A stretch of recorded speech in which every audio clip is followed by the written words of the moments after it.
Fewer than 170 single-family homes are on the market right now in San Francisco. It's almost the summer of 2026. Will the summer months bring the same sort of seasonal trends we see in real estate? In this video, I'm going to go over 7 shifts in the San Francisco real estate market. If you are interested in buying or selling in the San Francisco Bay Area, or generally interested in Bay Area real estate, hit the subscribe button below for more videos like this. Shift number 1, inventory collapse. Reference this in my intro. San Francisco in 2026 only had 170 single-family homes on market. Compare that to May 2025, where there were 224 single-family homes on market, not including condos, tenancies in commons, co-ops. San Francisco's inventory per capita is the lowest in California. May 2026, 163 of these homes are pending or sold. For everything that was pending and sold, the median price was about $1.9 million. So shift number 2 is the median days on market decrease. Everything's selling very quickly. If I look at any month in spring, the average days on market is roughly 12. And there are quite a few homes that sold as coming soon listings,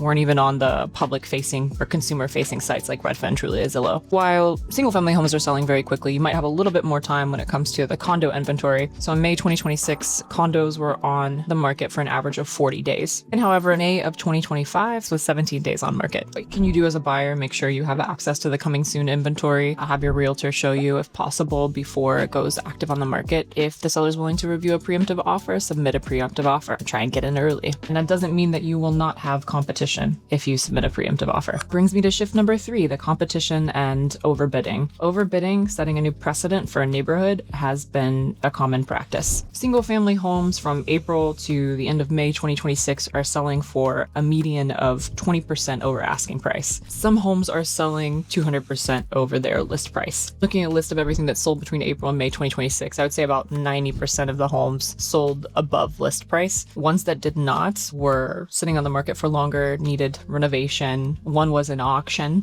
Anecdotally, I had clients offer in Potrero Hill for a single family home, 3-bed, 3-bath, 1,500 square feet. There were 7 offers. The winning bid was 30% over list price. In Glen Park in April 2026 for a single family home, 2-bedroom, 1.5 bath, 1,100 square feet, there were 11 offers, and that one sold for 40% over asking. And then more recently in Mission Dolores, there was a vacant duplex with a big yard, parking, needed some work, but listed at 1.7, sold for 2.9, had 12 offers, sold for 70% over asking. So people are wising up. These overbids aren't limited to single family homes. I'm seeing that with multifamily, especially when they're vacant. And I'm also seeing that with tenancies in common, not as extreme of an overage when it comes to asking price or list price to sold price ratio. Given that the median sold price over asking is about 20% over asking, budget for anywhere between 10 to 30%, depending on what neighborhood you're in. Shift number 4, let's talk a little bit more about the difference between the condo market and the single family home market and this 2-market reality in San Francisco. Look at single family home median sold price in May 2025 and compare it to May 2026. Prices are up 45% from last year. As the spring market has progressed, it's heated up because in January 2026, we were only up about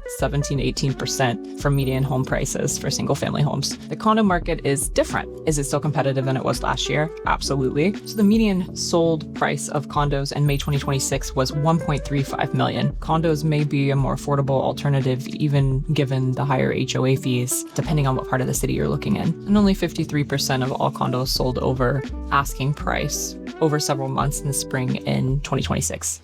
The appreciation that we've seen, I will note, is still significant compared to the same time last year. And in comparing January 2025 to January 2026, the median sold price was $1,020,000 in 2025 and was $1,075,000 in January 2026. Shift number 5, talking a little bit more about the root of all of this competition. Some of it has to do with secondary effect of the AI wealth boom. Anticipate that it's going to be even more competitive because of all the liquidity that will be created soon by these AI companies that are going to IPO. And even if they're not going to IPO soon, perhaps they're selling shares in secondary markets so they can exercise liquidity prematurely, or they can participate in what's frankly monopoly money before they're having to compete with their colleagues. So I think there's some saturation of buyers in the market because they know what's coming. Sales above 5 million rose 220% year over year. In March, for example, 22 homes sold for over 5 million. That beat a record previously set during the post-pandemic low interest rate era in June 2021. 24 luxury condos sold sold above 3 million in the spring of 2026 compared to 2025. That was 4 times as many sales as in March 2025. Why is this relevant to other buyers who aren't in this budget tier? When those same buyers get priced out or there's more competition at that level, they might consider a cascade effect downward. Inventory at that price point is very limited. Yes, there are some pre-IPO buyers, certainly. Some that were cashed out in October 2025 were the catalyst, we could say, for that growth, and that hasn't changed. But it's also FOMO buyers who don't want to compete with the post-IPO buyers later this year. So it's high-income buyers who are making strategic moves before increased competition comes later this year. So we already talked about inventory restrictions. What's the shift that has driven lack of inventory in San Francisco? That's the rate lock effect. It's the rate lock effect, and we can also say that we know that a lot of folks paying lower property taxes because of Prop 13 don't understand the benefits or maybe haven't explored the benefits of Prop 19. For Prop 19, it can be used up to 3 times as long as the single family home or the primary residence has the same or lesser value than the original residence valuation. But this, which I believe passed in 2021, hasn't really created a lot of movement in some of the areas where we want to see more inventory open up across the Bay Area.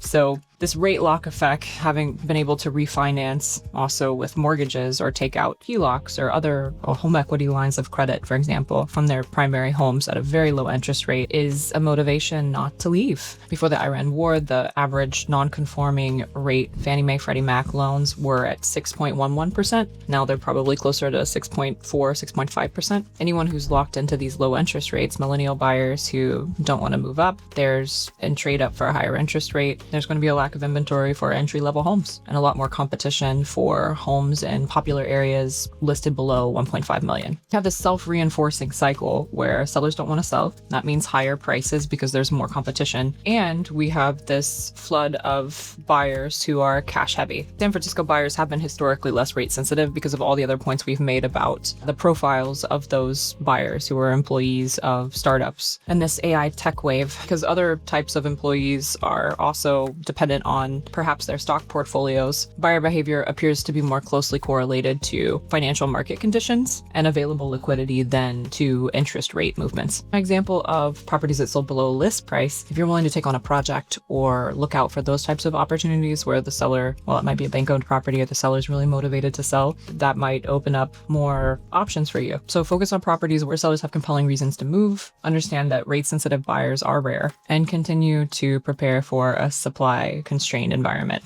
Already, I'm starting to see increased competition in Bay Area secondary markets, like the East Bay, Oakland, Berkeley, some parts of the North Bay, like in Marin County, and the peninsula has always been crazy competitive, but I imagine it'll be even more so. And the final shift that I would like to mention is going to be the seasonality that has existed over the past few years when it comes to San Francisco Bay Area real estate market. So as I've talked about inventory concerns, there is a pattern with decreased inventory in San Francisco. So in 2024, for example, between May and June, you had roughly the same number of available and sold listings. In July of 2024, it shifted a little bit lower because people are on vacation. Sellers might want to wait until. And then in August, we see a dramatic dip in inventory sold listings. September starts to pick up a little bit. And then when we look at 2025, we see roughly the same trends. So May and June, consistent with sold inventory. In August, we saw a decline in inventory. In September, things start to pick up again. There's a little bit more inventory available, but October's really where we see a spike in inventory before the holiday months. So my recommendation is, based on the seasonal pattern of inventory, is if you are a buyer who's been consistently missing out in a spring market, if this year follows last year's patterns and the year before,